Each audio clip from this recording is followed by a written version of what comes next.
Olá, amores, tudo bom com vocês?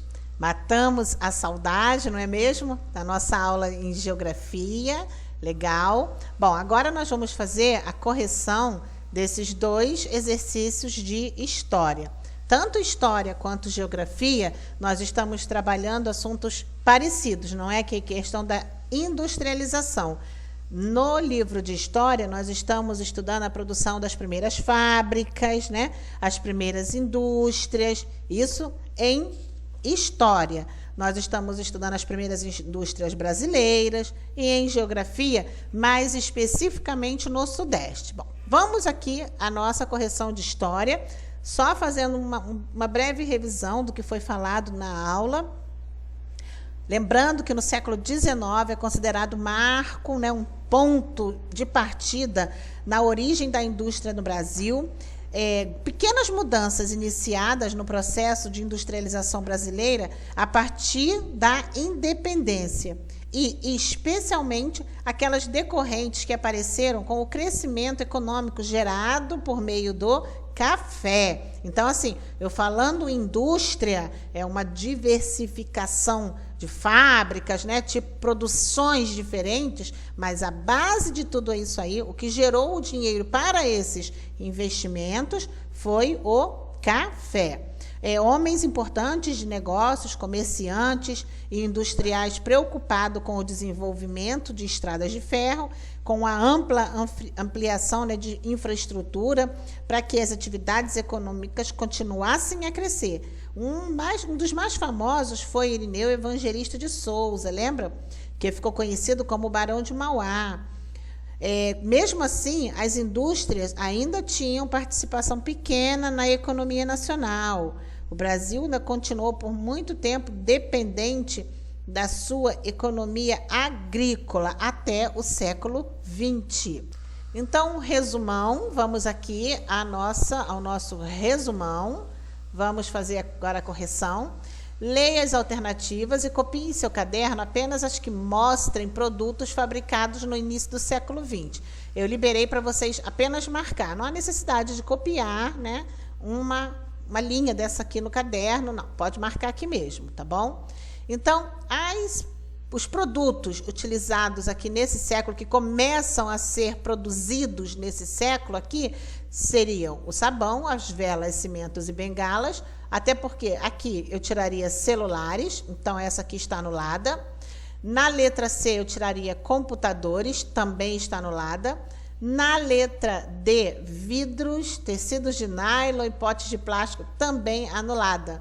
Não tem como isso aqui no início, né, do Brasil, saindo de um Brasil rural, para começar caminhando, né, engatinhando ainda na indústria, precisando de muita orientação, muita informação, nada a ver, né? Porque nylon e plástico é utilizado através do petróleo, que é a matéria-prima base. Número 2, sobre as indústrias surgidas no Brasil no final do século XIX e no início do século XX, responda em seu caderno. Quem eram os proprietários das grandes empresas, né? Das grandes fábricas e das únicas que haviam? Eram os donos de terra, os barões do café e alguns imigrantes.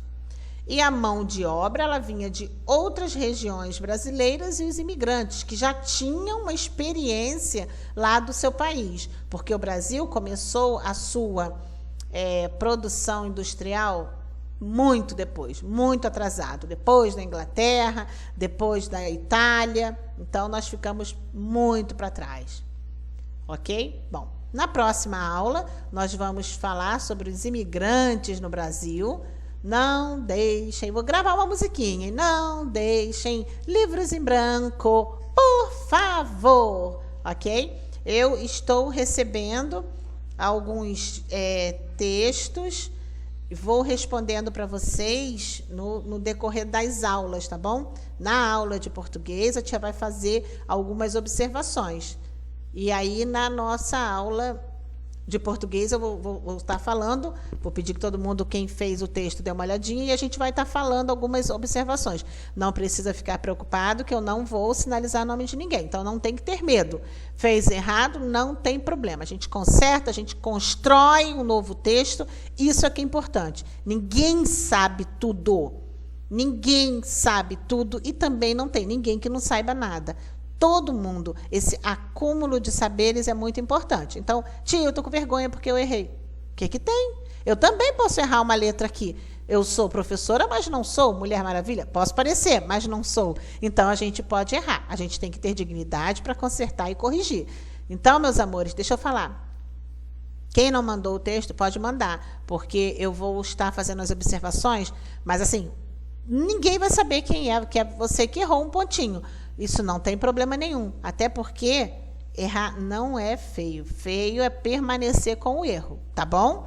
Então, assim, no decorrer das outras aulas, eu vou falando com vocês algumas situações, está tudo anotadinho aqui na minha mesinha. Valeu? Um beijão para vocês, um ótimo final de semana. Na minha casa, crianças, eu vou fazer uma festa junina apenas para 4 pessoas, não tem problema, mas eu vou fazer. Vou botar uma mesa de festa junina, vou pedir para o meu marido comprar um chapéu para mim e nós vamos ficar aqui. Faz uma festinha junina na sua casa também, mas fique dentro de casa, ainda não é hora de sair, tá bom, meus amor? Todo mundo igual um coelhinho dentro das suas tocas. Um beijão no coração de todos vocês, até breve.